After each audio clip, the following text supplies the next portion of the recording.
everyone, welcome back to the channel. Thanks for tuning in for another episode.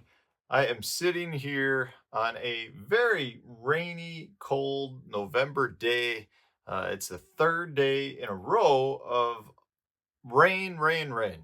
And we really needed that. But one thing that's very frustrating to me is if you watch this channel on a regular basis, you know that I've been struggling to catch a few fish on the river here that are balled up eating emerald shiner.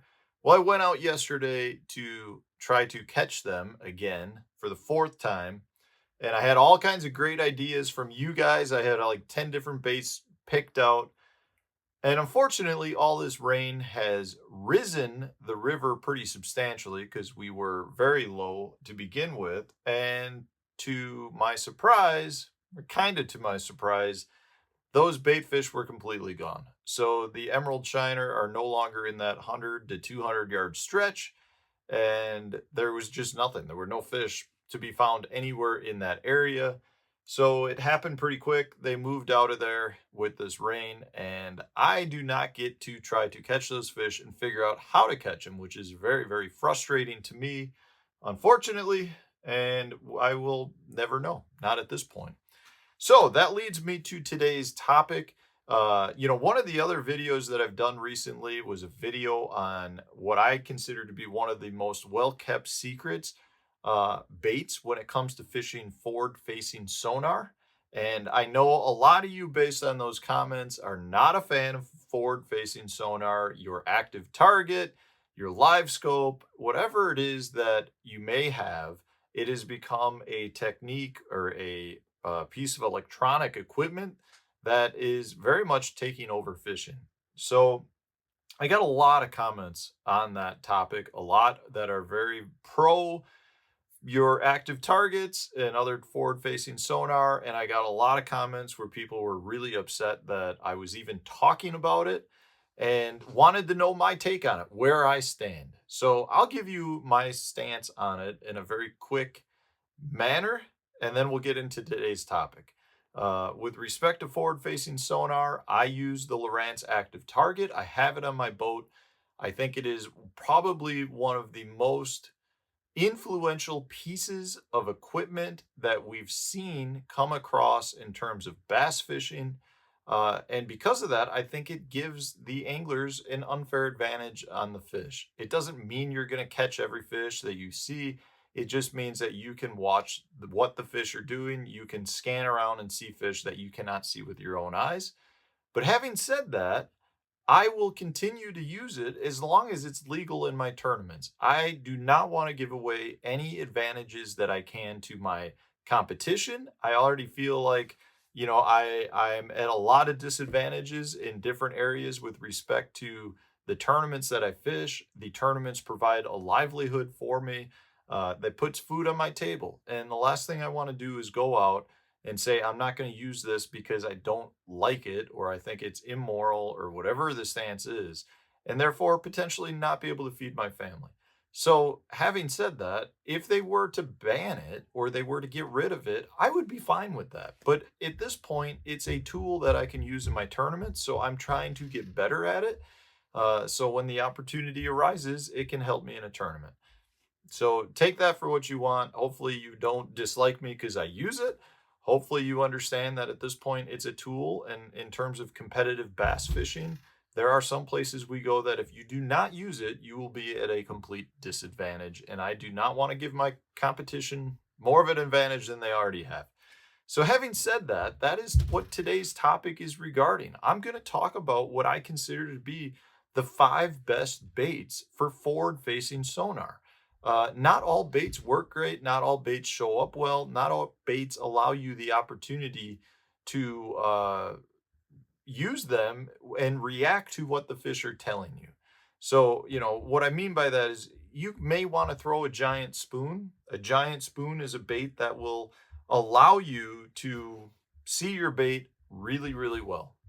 But the thing is, once the spoon hits the bottom, it may be out of the strike range. It may be something that just isn't going to generate strikes.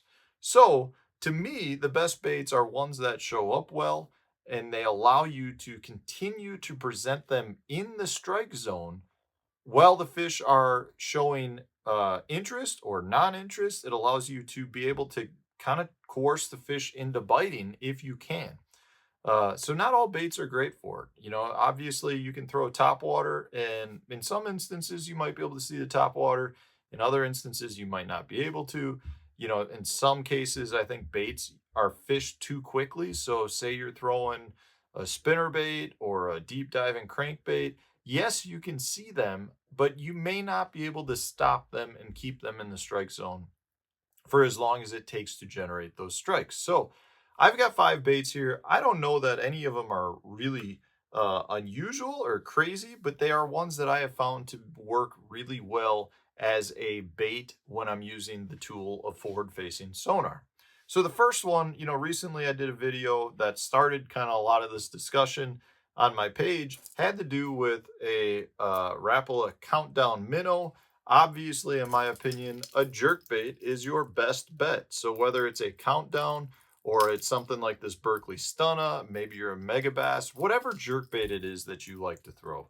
The point here is a jerkbait is a great bait to allow you to keep this bait in the strike zone. Generally speaking, if you have fish that are in, I'm going to say 15 foot of water or less, or suspended up higher in the water column, maybe it's over 100 feet, but they're only down 15 feet, a jerkbait is one that will allow you to keep this in the strike zone. You can see the fish movement. You can see when to jerk your bait, when to try to create those reaction strikes, and therefore it makes a great bait with your forward-facing sonar.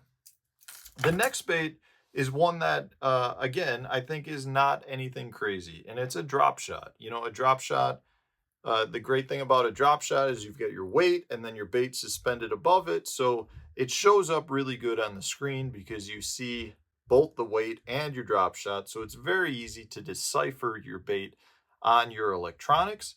But the other part to this that's so good is because your bait is suspended above your weight, when that bait drops to the bottom, because a lot of times fish will follow your bait to the bottom, you can keep it up above the bottom and you can keep it moving. If the fish shows interest, you can keep moving it. It's just a bait that works really well with it because it shows up well and you can keep it in the strike zone. Another bait along that same line has to be the Ned rigs. You know, this is just the Berkeley Little General on a this is a Z-Man Finesse Shrooms head in this case, and it just works really well. It's a compact little bait that shows up better than you would imagine on forward-facing sonar. But when this bait hits the bottom, it just sits there, and it's one of those baits that for whatever reason is very good at enticing fish to bite as it just sits there on the bottom. So, you know, whether you're fishing smallmouth, largemouth, or spotted bass, the Ned rig is a great one to use. One of the other keys that I really like with the Ned rig is you can go with extremely light weights, maybe a 16th of an ounce, maybe a 20th of an ounce, and get an extremely slow fall where you're almost just tight lining it and pendulum fishing it through where the fish are suspended. So whether you're fishing a flat for smallmouth and you see them follow it down, or you're fishing suspended largemouth, it's a very good bait that is very versatile when you're talking about your active targets and forward-facing sonar. Along those same lines is what is quickly becoming one of my absolute favorite techniques, just a hover strolling rig. You know, whatever worm you like to throw. In this case, this is a 4¼ inch Berkeley Max Scent flatworm, which is one of my favorites. You've got a 90-degree jig hook with a nail weight inserted into the head, and therefore this bait is an extremely slow falling spiral gliding type action that you can keep again suspended in the strike zone. And if the fish follow it to the bottom, it's again very good at generating those strikes when it's dead sticked on the bottom. So not only can you watch your bait slowly falling on the screen and how the fish are reacting to it, you can get the fish then to bite it if they are following it down to the bottom. The last one has to do with fishing some specific targets. So maybe I've got brush pile, maybe I've got a lay down, a stump, a rock pile, and that's just to fish a jig. You know, this is one of my favorites. This is the Dirty Jigs compact pitch and jig. In this case, I've got the Berkeley Crash Craw on the back. Just a very good compact profile jig that shows up very well on your forward-facing sonar, but allows me to fish into those areas where the fish are at. So if I've got a brush pile and I see the fish swimming around the brush pile, I know I can get this down there and I can get it through it in a relatively weedless manner that will help me generate those strikes. One of the things I do like to do with it is fish in stumps. You know, if you fish a place like Pickwick Lake that has a lot of stumps on shallow flats, again, it's a very good presentation to use with your forward-facing sonar. So those generally are the baits that I'm going to go with. It doesn't really matter what species of bass that I'm fishing. It more has to do with how deep I'm fishing and the type of cover that I'm fishing that dictates what baits I'm fishing during that period. But in any case, I think these are probably the most go-to baits that we're seeing with forward-facing sonar. I mean, I think you're going to see a major trend over the next year or two where you see companies that are trying to create baits specifically that show up good on forward-facing sonar. The one key I'll just point out with that is it's not necessarily about how good it shows up on the sonar. It's more about how good it works with catching fish. So in my case, I would rather give up some of my visibility on my screens if it catches more fish. I don't really care if it glows on my screen. If it doesn't generate strikes and I can't keep it in the strike zone, it doesn't do me much good. So I hope this was useful for those out there that enjoy fishing forward-facing sonar, or like in my case, you feel like you kind of have to do it if you're talking about in tournament situations. I think it's an important tool to try to utilize if you're available to, because otherwise you are giving up a big advantage to your competition. Anyways, guys, I appreciate you watching. If you have baits that you love to use with your forward-facing sonar, put it up in the comment section so those of us that are using it at this point can learn from you guys as well. That's what this channel is about. It's all about trying to help each other catch a few extra fish, regardless of the tools. I mean, I realize not all videos are made for everybody, but in this case, for those of you that are using it with a lot of success, please let us know what baits you like to use. If you enjoyed the video, hit the like button, subscribe to the channel if you haven't done so already. Stay tuned, we'll have a new one coming out for you tomorrow.